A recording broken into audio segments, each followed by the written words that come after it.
What am I supposed to do? Run out front my underwear and start running yellow tape around the fire hydrant? I think it's a much more plausible story and believable story that John went over there drunk, right? Stumbled in, words got exchanged, a fight broke out, and it went too far. I think that's a lot more believable story than they lured him over there to beat the fucking shit out of them. Can we agree that the fight? I'm sorry. I mean, can we agree that the fight started at the bar? Because we did see Higgins say, "I didn't say goodbye to anybody," and he was doing this shit to John. We don't know what he was doing that to John. John was over there, but there's other people over there. You know what I mean? No, there wasn't TB. There wasn't. He was the only one. It was him and J.F.K. Yeah.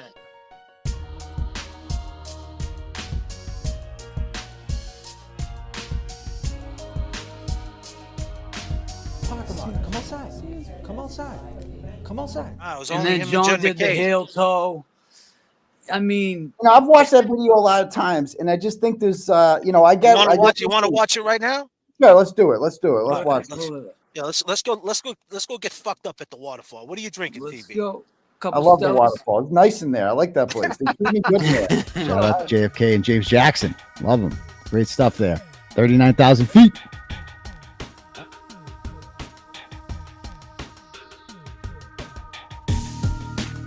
Goodbye to John, right? I don't think I said goodbye to anybody. You texted John O'Keefe. Look at you coming here. I did. And that had 3 question marks behind it, correct? Yes. Did you text Karen about coming over to 34 Fairview? No. So at 12:20 a.m., after you left the waterfall and made your way over to 34 Fairview, you were more. It looks like Chris is pulling him back in. It looks like he's trying to leave and Chris is pulling him back, isn't it? Right up to Higgins. John walked right up to Higgins and gave him the good, hey, what's up, man? How you been? And I think at that point, Higgins became unglued because in his psycho mind, he's probably thinking, what does he know? What does he know? Right. And, and John no-sold it. And then at 11:32, he gave the text, and then she's not, hitting him back. Got big bad Brian A., that ride home from New York. And I'm sure you know about that ride home from New York, you're just yapping. And he could have said, Brian A. could have said, hey, if you feel like you need to tell him. Don't be a pussy. That's what I feel like the type of time Brian A. was on, maybe. So you think that Brian Higgins told Brian Albert that he was flirting with Karenread? So now he's driving home from New York with big bad Brian A. Big bad Brian A. Right words, but she chose John, right? And that's what I think blew Higgins' mind, where he's like, nah, fuck that. Look how mad he looks right there. I think Chris Albert, based on the videos I've seen with you and Chris A., I think he's the clean guy, right? You see the way he described it, though. I was at work and it's a ritual. My wife had to drop off the clothes. Now, why would your wife have to drop off clothes? Nobody knows in town you're the pizza man. Did you really have to change the night before a blizzard? Like, all that shit made him seem like I'm just a working man and I didn't even want to go out that night. No, you wanted to go out, Chris A. You wanted to go see the festivities down at the waterfall. But he didn't go to Big Bad Brian's house. Allegedly, didn't he put in the police report that he followed them there? I think that was a mistake. I mean, they got him. He walked home. I mean, I don't think anybody disputes that. If, the Reed team would be, they haven't even suggested that Chris was in the house. He definitely walked home because they got him leaving, walking out. He's the last one to leave at 12:14, whatever. Remember, they caught him on that? His testimony proved that Colin didn't get home until at least 12:45. He's the one that came in the room and said goodnight, mommy and daddy. He said after 15 minutes after Chris got home, that happened. Right. So by his own math, Chris couldn't have got home before 12:20. Mm-hmm. So then it gets it matches up perfectly with Colin leaving that house at about 12:32, 12:33, right? And they got him on it, and the whole thing with Colin, it's just they love to say, well, you can't prove Colin was in the house, motherfucker. I can't prove anything that you don't investigate. They didn't take his phone. They didn't get anything. You know what I mean? They didn't get anything. I bet you if the cops did investigate Colin, they would find out a lot more. But all we got from Colin, his entire alibi, is a screenshot. Because I don't take anything the McAlberts say. Oh, the McAlberts all say he wasn't there. Of course they fucking say that. Of course, that's the whole fucking point. It's a cover-up, right?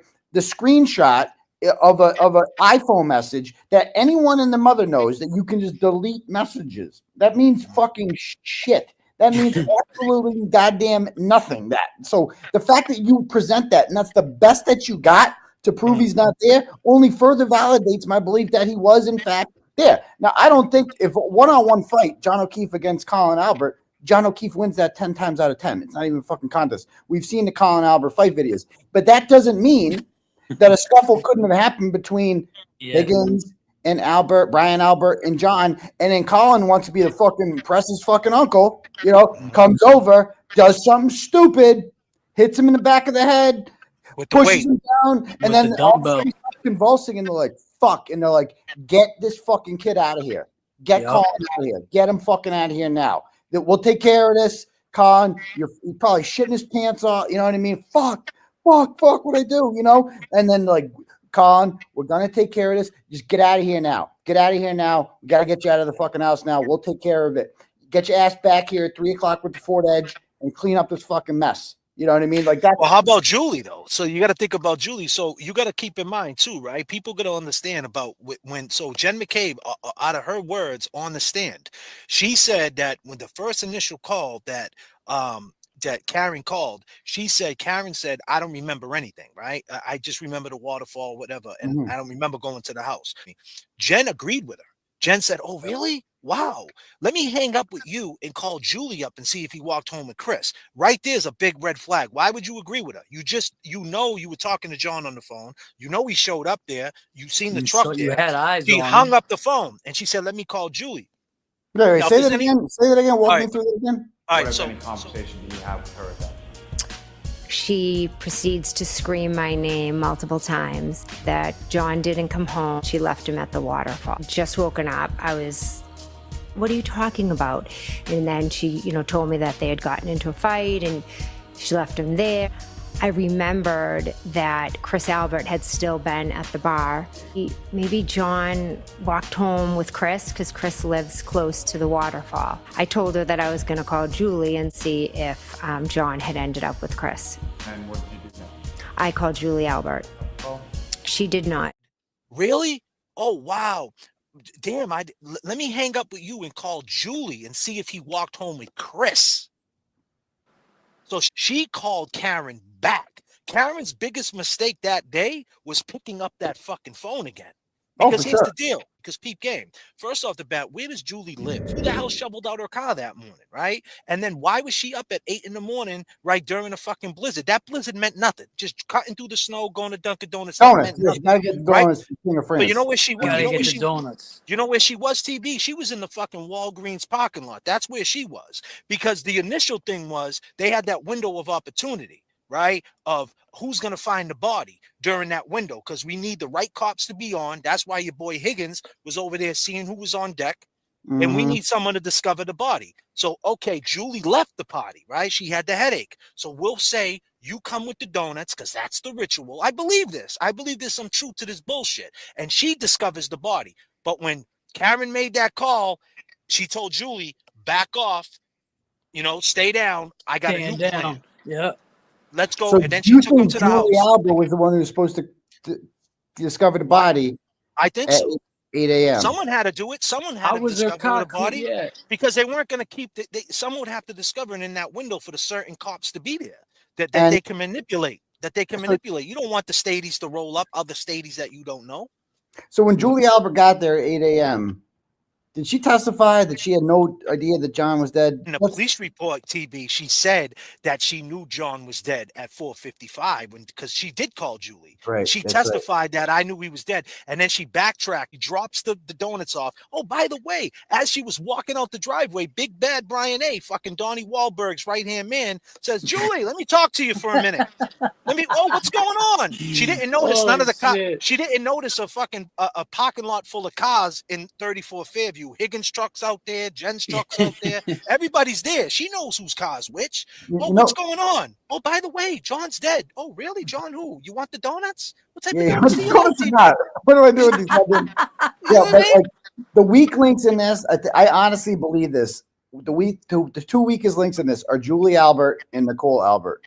because like they are ready to fucking break. Like Yeah. on the stand, like Nicole Albert looked like she was about to fall apart. Like she's had enough.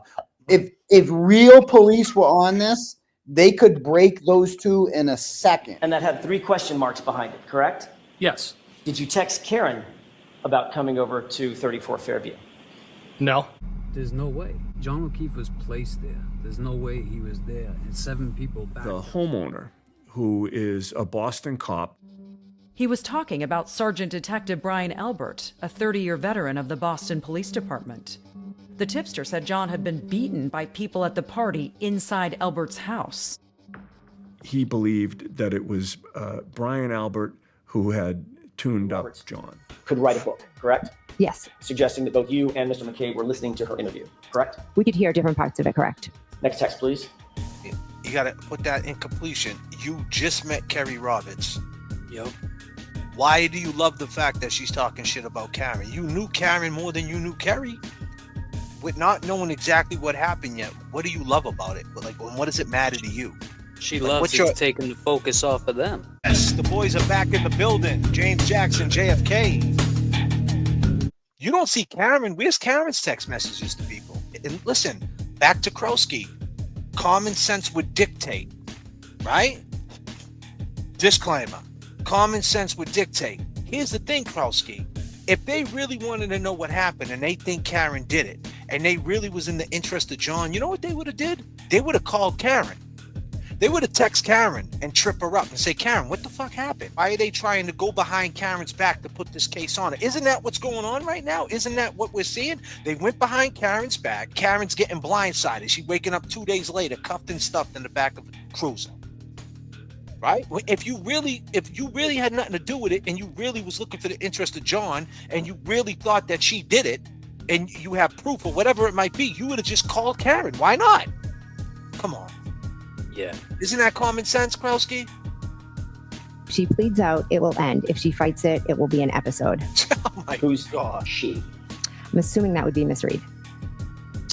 She liked the text about. The previous text? Yes. Meaning like a thumbs up or a like? Yeah, it just says liked. So The one that reads, yeah, if she pleads, it will end. Mhm. If she fights, it will be an episode. yes. Next text, please.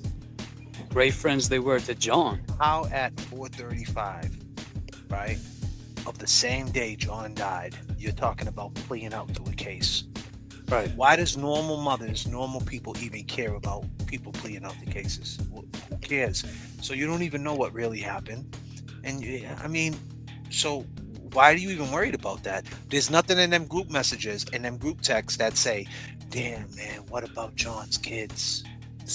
Those kids have been through so much. I can't believe this. Nothing to that effect. If she pleads out, this will go away. If not, it will be an episode. Well, the preponderance of evidence. Is it likely that they're in on this shit, or likely that they're not? Right. Come on. Come on.